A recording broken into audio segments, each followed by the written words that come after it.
गणो आगम में कहा गया है, समिएतु सया साहू पंच संबर संबुडे सिते हिम असिते भिक्षु आ मोक्षाय परिव्यजासि।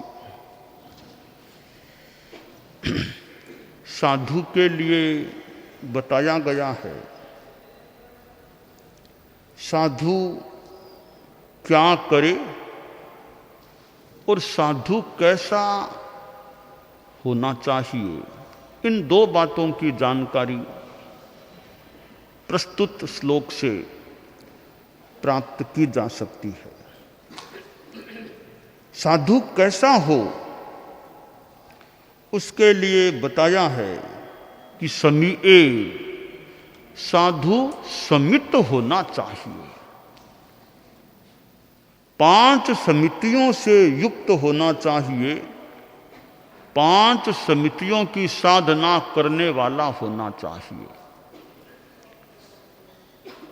एक जगह समित के लिए बताया गया है या समये के लिए, पाणेय नाई वायज्जा से समयत्य बुच्चयिताई, जो प्राणियों की हिंसा न करे, प्राणों का अतिपात न करे, प्राणातिपात न करे, वह समित कहलाता है। तो समितियों में अहिंसा भी जुड़ी हुई है। 5 समितियां साधु की होती हैं, ईर्या, भाषा, ऐषणा, आदान, निक्षेप, उत्सर्ग। ये समितियां अहिंसा से भी जुड़ी हुई हैं।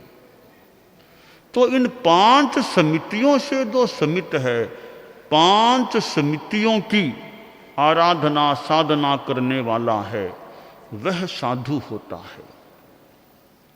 दूसरी बात है कि समितियां तो सहायक हैं, मूल चीज क्या है। तो आगे बताया गया पंच संबर संबुडे, 5 संबरों से समृद्ध होना चाहिए। कि 5 संबर कौन से? क्या अयोग संबर हर साधु में आ जाएगा? यह तो मुश्किल है। अयोग संबर पूर्णतया तो 14वें गुणस्थान में उपलब्ध होता है। 14वें गुणस्थान में पहुंचने के बाद तो मोक्ष कितना दूर रहेगा। 14वें गुणस्थान का कालमान थोड़ा सा ही है। ए ई उ री लृ, इन 5 ह्रस्वाक्षरों का उच्चारण करें, इतने में 14 गुण, 14वां समाप्त सिद्धि में पहुंचना हो जाता है। एक समय लगता है, यहां से वहां पहुंचने में एक समय। 14वें गुणस्थान संपन्न हुआ कि मानो सिद्धि। तो फिर 5 संबर कौन से हैं? 5 संबर, ये 5 महाव्रत 5 संबर हैं। प्राणातिपात विरमण संबर, मृषावाद विरमण संबर, उदत्तादान विरमण संबर, मैथुन विरमण संबर, परिग्रह विरमण संबर। ये सर्वथा इनसे विरमण होता है, प्राणातिपात आदि से ये संबर हो जाते हैं। तो ये 5 महाव्रत हैं। 5 महाव्रतों की सुरक्षा में और मुख्यतया अहिंसा महाव्रत की सुरक्षा में एक कल्पना करें तो सुरक्षा कर्मी तैनात किए गए हैं, मानो कि सुरक्षा कर्मी तैनात किए गए हैं। ये 5 समितियां हैं, वो सुरक्षा कर्मी हैं। अहिंसा महाव्रत की मानो मुख्यतया सुरक्षा के लिए है। साधु के पास भी सिक्योरिटी चाहिए। भगवान महावीर से कहा गया, जब वे साधना के लिए अभिनिष्क्रांत हुए और पहला ही दिन था और ग्वाले ने कुछ अपनी स्थिति उत्पन्न की और मुनि वर्धमान कह दें, महावीर भगवान कह दें, साधना काल में थे तो उन्हें पीटने के लिए उद्यत हुआ। उद्यत इसलिए हुआ कि उसका मानना था कि मेरे बैल इसने चुराए हैं। कई बार निरपराध को भी अपराधी माना जा सकता है और कई बार अपराधी तो छूट जाता है, निरपराध को अपराधी के रूप में कोई स्थापित कर दे। अस इम तु मनुष्य हिम मिच्छा दंडोपजुंजय अकार्यणोत्थ बद्धंती मुच्चई कारो जनो। कई बार मिथ्या दंड भी मिल सकता है। अपराध नहीं करने वाले जेल में डाल दिए जाते हैं और करने वाले, अपराध करने वाले मुक्त रहते हैं, छोड़ दिए जाते हैं। ऐसा हो सकता है, परंतु एक बात है, एक चिंतन है कि ऐसा क्यों होता है। अपराध करने वाला छूट क्यों गया, निरपराधी क्यों जेल में डाल दिया गया।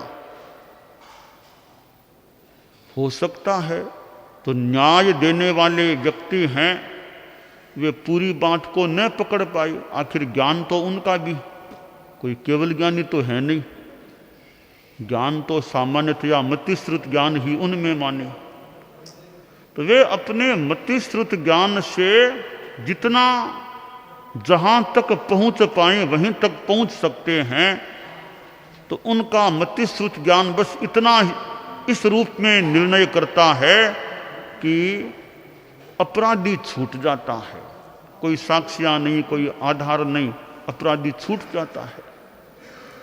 और कभी कोई ऐसी स्थिति कि निरपराधी को अपराधी मान लिया जाए। एक आदमी सोया हुआ था और किसी ने छुरा घोंपकर उसको मारने का प्रयास किया। छुरा घोंपा पेट में, अचानक कोई शारीरिक अपेक्षा पड़ी तो वो एक शारीरिक काम के लिए चला गया। छुरा घोंप तो दिया था पेट में, छुरा अंदर ही पड़ा था। इतने में कोई दूसरा आदमी आ गया, अरे छुरा घोंपा हुआ है, करुणा जागी, अरे बेचारे के छुरा घोंपा, बचाऊं, सेवा करूं। तो वो छुरा निकालने के प्रयास में लगा। इतने में कोई आया, अरे उसकी फोटो ले ली। फोटो लेकर के भी न्यायालय में गया, पुलिस के पास की ये आदमी इसको मार रहा था। वो तो बेचारा बचा रहा था उसको, क्योंकि वो छुरे को निकाल, छुरा हाथ में था, ये मार रहा था, ये अपराधी आदमी है। अब बेचारा सेवा करने का प्रयास कर रहा था, उसको बचाने का प्रयास कर रहा था, किंतु व्यवहार में लगा के तो मार रहा था। उसको जेल में डाला गया, दंडित किया गया। अब था तो निरपराध, तो अपराधी घोषित हो गया। और जो मार रहा था, मारने के प्रयास में था, वो तो कहीं चला गया, वो पकड़ में आया ही नहीं है। तो अपराधी तो छूट जाते हैं, निरपराध कभी पकड़ में आ सकता है। तो कोई न्यायाधीश की दृष्टि खराब नहीं, पर उसको जैसा साक्ष्य मिला उस हिसाब से मान लो निर्णय दे दिया। पर वास्तव में अपराधी था, वो चला गया, जो बचाने का प्रयास कर रहा था वो पकड़ में आ गया। तो शास्त्रकार ने कहा, अकार्यणोत्थ बद्धंती मुच्चई कार ओ जनो।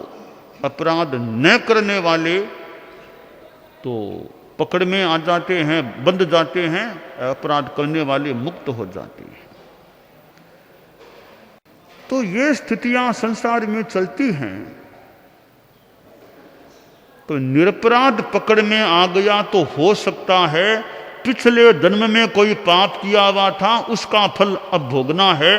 निरपराध आज निरपराध है, पिछले जन्मों में अपराध किए होंगे, वहां नहीं पकड़ा गया होगा, आज वो पकड़ में पिछले पाप को मानो भोगने के लिए पकड़ा गया।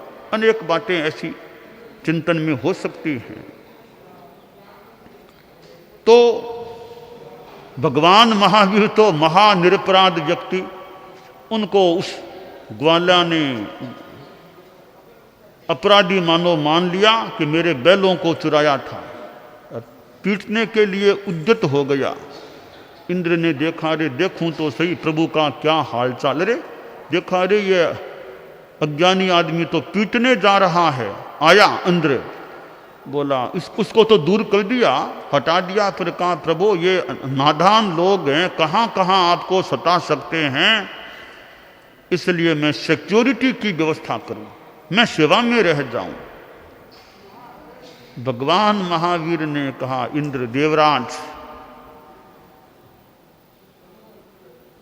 क्या कर रहे हो, सेवा में रह जाओ।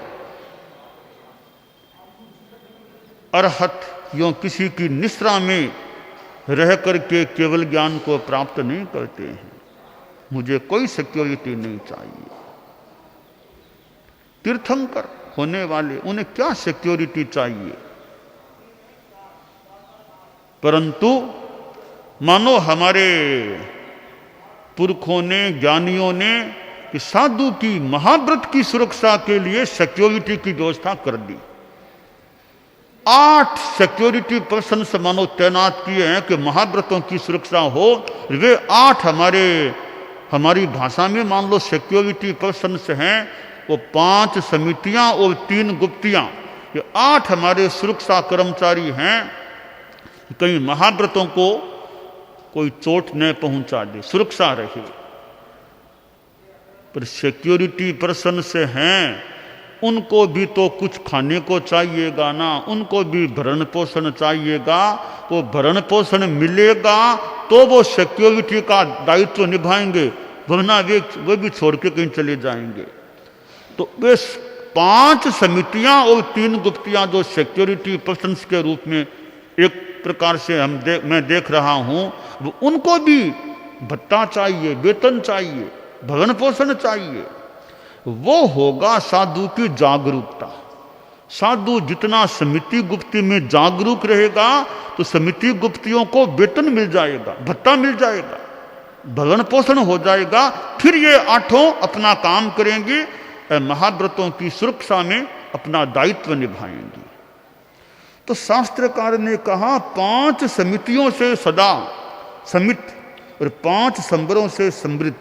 ये 5 संबर 5 महाव्रत हैं, उनसे साधु कवचित रहे। और इनकी भी सुरक्षा के लिए मानो ये 5 समितियां हो जाती हैं, या 5 समितियों की बात है।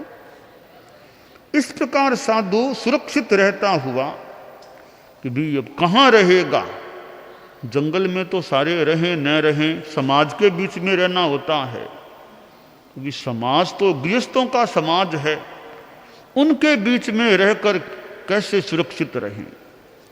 शास्त्रकार ने कहा सिते हिम असिते भिक्षु। सित यानी बंधे हुए, ये गृहस्थ लोग तो बंधे हुए हैं, परिवार से बंधे हुए, धन से बंधे हुए, व्यापार से बंधे हुए, नौकरी से बंधे हुए, राग द्वेष से भी बंधे हुए। इन बंधे हुए व्यक्तियों के बीच में भी साधु को रहना, गोचरी तो वहीं जाना पड़ता है, और भी बातों में उनका कुछ सहयोग भी लेना हो सकता है। तो गृहस्थों के बीच में साधु कैसे रहे, जितना हो सके तो निर्वाला रहे, जितना उचित हो। बाकी बीच में रहते हुए भी अप्रतिबद्ध रहे, प्रतिबद्ध न हो, कहीं आसक्ति में न जाए, अनासक्त रहे। और क्या करे, ऐसा साधु करे क्या, तो अंतिम क्षण तक मोक्ष के लिए परिव्रजन करे। अंतिम श्वास तक अपनी मोक्ष की साधना को गतिमान रखे, वह साधना करता रहे। तो साधु हो कैसा, 5 संबरों से समृद्ध हो, समितियों से 5 समितियों से समित हो। 5 शब्द है, वो अनुवाद में है, मूल आगम में तो है समीय। तो 5 से समित या 8 से समित जो भी है, आगम में 5 की बात नहीं, वो अनुवाद में 5 दिया हुआ है। तो मोक्ष के लिए परिव्रजन करे, सारा पुरुषार्थ सारी साधना मुख्यतया मोक्ष प्राप्ति के लिए करे। तो ऐसा पुरुषार्थी साधु को होना चाहिए कि मोक्ष के लिए प्रयत्न करता रहे। भगवान महावीर का परिनिर्वाण हुआ तो परिनिर्वाण तो हुआ, परिनिर्वाण होने में तो कितना समय लगा। एक समय में आत्मा मोक्ष में पहुंच जाती है। उस एक समय में जो प्राप्ति हुई है उसके लिए उन्होंने पुरुषार्थ कितना किया है। एक समय में काम हो गया, एक समय के लिए कितना पुरुषार्थ लगा। एक जन्म का ही नहीं, अनेक जन्मों में पुरुषार्थ किया, साधना की, करते करते करते करते फिर वो एक समय में काम हो गया, मुक्ति प्राप्त हो गई। यह कार्तिकी अमावस्या की रात्रि और परम प्रभु महावीर इस नश्वर शरीर से उनकी आत्मा विमुक्त हो गई। और इतना ही नहीं, गौतम स्वामी को भी आलोक मिल गया। इतने बहुत महान संत पुरुष थे। भगवान महावीर के मानो खास शिष्य, प्रमुख शिष्य इंद्रभूति गौतम गणधर इतने निकट रहने वाले रहे हो सकते हैं। भगवान महावीर की विद्यमानता में उनको केवल ज्ञान प्राप्त नहीं हुआ। उनके मानो शिष्य बाद में साधु बने तो केवली बन गए। गौतम स्वामी छद्मस्त रहे थे। जब तक प्रभु महावीर का निर्वाण नहीं हुआ वे छद्मस्त ही थे।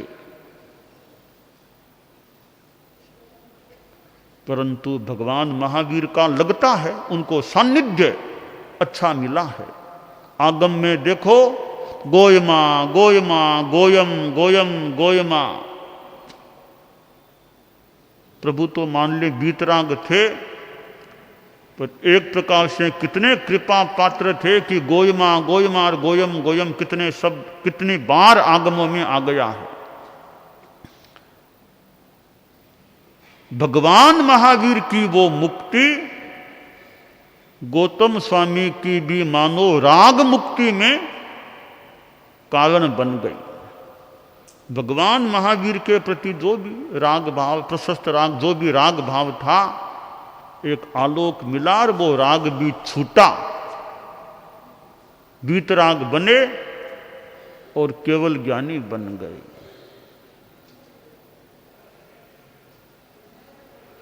तो मोक्ष, मोक्ष तक, अंतिम क्षण तक साधु अप्रतिबद्ध रहता हुआ मोक्ष के लिए परिव्रजन करे, मोक्ष के लिए पुरुषार्थ करता रहे। साधु तो पुरुषार्थ करे ही। आप लोग जो गृहस्थ हैं, साधु नहीं हैं, उनको भी जितना हो सके, गृहस्थ भी तो अपनी सीमा में बहुत पुरुषार्थ कर सकता है। और गृहस्थ वेश में तो केवल ज्ञान तक किसी किसी को मिल जाए।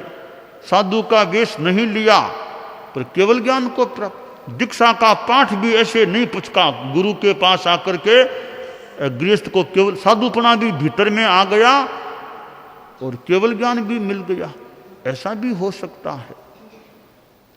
तो गृहस्थ भी कितना आगे बढ़ सकता है। तो शास्त्रकार ने कहा है कि अंतिम क्षण तक मोक्ष के लिए परिव्रजन करे। तो श्रावक भी, गृहस्थ भी अंतिम क्षण तक, ठीक है संसार में तो रहना है, घर में भी रहना है, तो चेतना का तादात्म्य वो मोक्ष के साथ जुड़ जाए कि मोक्ष के लिए मैं कुछ करूं, वो भावना बनी रहे। इस जन्म में नहीं तो आगे कभी मोक्ष तो मिल ही सकेगा। तो वो चेतना में मोक्ष की भावना आ गई है तो हम अध्यात्म और मोक्ष की साधना के लिए सत्पुरुषार्थ करते रहें जब तक मंजिल न मिल जाए, यह काम्य है। दानान शिष्ठम अभयपयाणम सच्चे सुया अणवज्जं वयन्ति तवे सुया उत्तम बंभचेरम लोगुत्तमे समणेनाय पुत्ते। भिक्षु